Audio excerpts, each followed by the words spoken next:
Hello everyone, and welcome to a Raheem Lovelace Superstar mode. Now you might be a little confused. You see me in franchise mode controlling the Broncos. Well, a few of you gave me the idea in the comments to run Raheem Lovelace's Superstar mode through franchise mode so that we can kind of follow along a little bit more, and I have a lot more freedom as the creator of the series to show you different things, to simulate certain things, and just various things you cannot do in Superstar mode. To be blunt, Superstar mode is kind of a garbage product for anything other than just playing a game as one player. We can still essentially do that inside of franchise mode, and the primary focus will be on Raheem Lovelace, but we might hop in and rebuild the team he gets drafted to a little bit here and there. Let me know what you guys think of the idea. Do you want me to take full control over the team he gets drafted to and sort of try to rebuild them around them, or really just focus on Raheem? Let me know what you think. Now, the reason I'm the Broncos is because I just had to load in as one team to simulate the rest of the season and get into the draft. So just know that whatever team Raheem gets drafted to is the team we are primarily going to follow. Now, I did import the upcoming draft class into Madden so that we had these players like Travis Hunter, like Ashton Genty, like Shadir Sanders coming into the league. I thought that would provide another fun element to it. And those of you that have done any sort of editing of players and of draft classes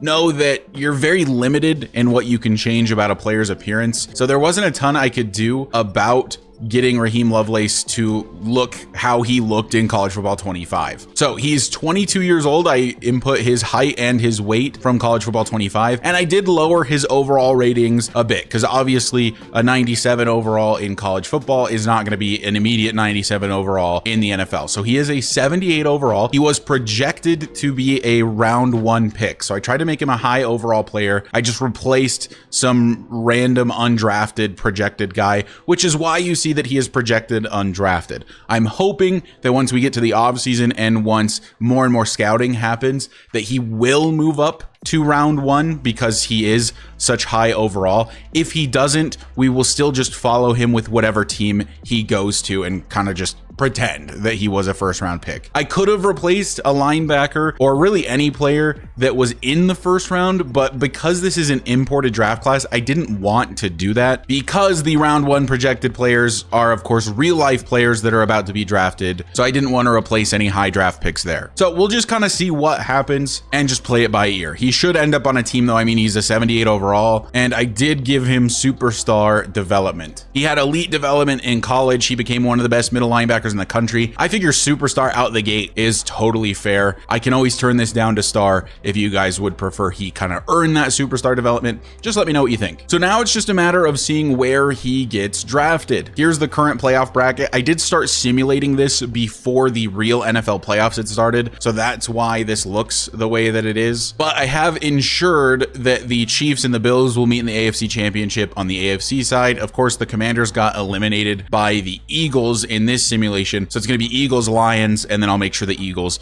make the Super Bowl. But that's not really what you guys care about. I know we're just excited to see where Raheem goes and get this sort of pseudo superstar mode started. So let's go ahead and advance the week. And there you have it. The Chiefs do get the three-peat. They beat the Eagles in the Super Bowl. So now we'll take a look at mock draft number 2.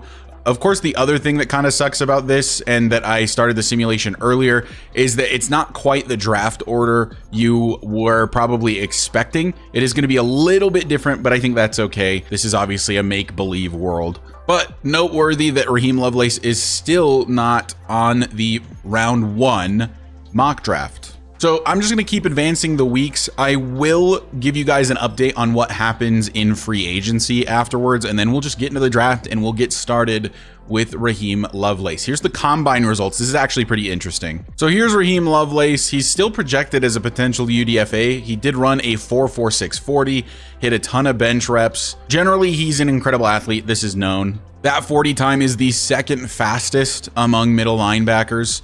That bench is the second best among middle linebackers. His vertical is the 4th best among middle linebackers. His broad jump is the best amongst middle linebackers. So here is the free agency recap. To be honest, not a lot of huge names on the board. David Bakhtiari goes to the Rams. Amari Cooper is a Viking. Wow, they make their receiver core even better. And Stephon Gilmore also a Viking. And then I'll continue to scroll through the list, just see where any big name players ended up. DeAndre Hopkins is a Commander. Bobby Wagner goes to the Bucks. Jalen Warren is a Raider. Jimmy Ward, the safety, is a Bronco. Really a ton of old guys here at the top of the board. Not a lot of younger dudes. Jordan Mason, that's a pretty big pickup for the Lions. I wonder if they still have Sonic and Knuckles, or if Knuckles has left. Chase Young to the Patriots, Cam Akers to the Colts, and so on and so forth. No big free agents, really, this year. But now is the moment of truth. Is Raheem Lovelace actually going to get drafted in the first round of this NFL draft? Because he is one of the best players in the draft, but because I replaced an undrafted player, I'm not sure if he actually will. For what it's worth, he is still listed as a potential UDFA despite all of the incredible abilities that he has. But let's get started. Let's figure out the team that Raheem is going to be landing with. Interestingly, it did immediately skip to our pick. I did not do this. I'm obviously not going to control the Broncos. I'm just going to skip ahead. But so far, no Raheem Lovelace. So let's go ahead and start just advancing to the next picks. They've, of course, got this brand new fancy pants animation in this new Madden game. It's starting to look like we are not going to see Raheem drafted in the first round. And if that is in fact true, we will probably just sim the rest of the draft and see where he ends up. Hopefully he's not just a free agent. That would really suck, and I'd probably just redo this whole thing. Officially to the end of the first, no Raheem Lovelace drafted. So now we're just going to go ahead and sim to the end, see where he ends up. So probably unsurprisingly at this point, Raheem Lovelace actually does go undrafted. So we'll just have to see if he gets signed before the preseason. If he doesn't, I'm basically just going to have to redo all of this. Raheem Lovelace has ended up on the Chicago Bears of all teams. What a steal the Bears have gotten. I have officially taken over the Bears. This is a really interesting team for Raheem Lovelace to join, just because this is probably the best division in football right now.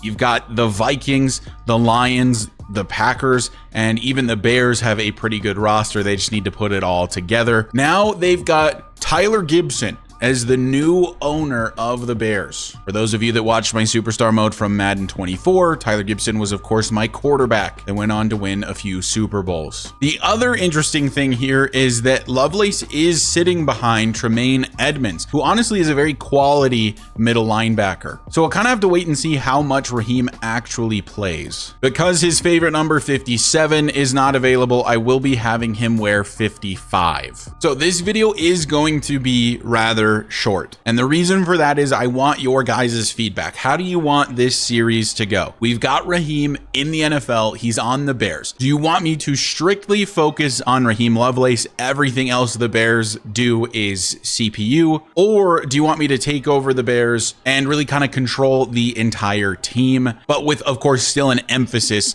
on the career of Raheem Lovelace? But let me know what you think. Thank you guys so much for watching and for the continued support. I'm really excited to be bringing you something new, and I hope that you're going to enjoy it, whatever it turns into. And I'm excited to hear your feedback. Shout out as always to the channel members. You guys are the reasons I can continue to make these videos. If you want to become a channel member, you can do so for as low as $1 per month by hitting the join button down below. But if you find yourself coming back on the regular and you are already subscribed, go ahead and hit that sub button for me. It does help me out a lot. And I'll see you guys in the next episode where we will get Raheem Lovelace's career started.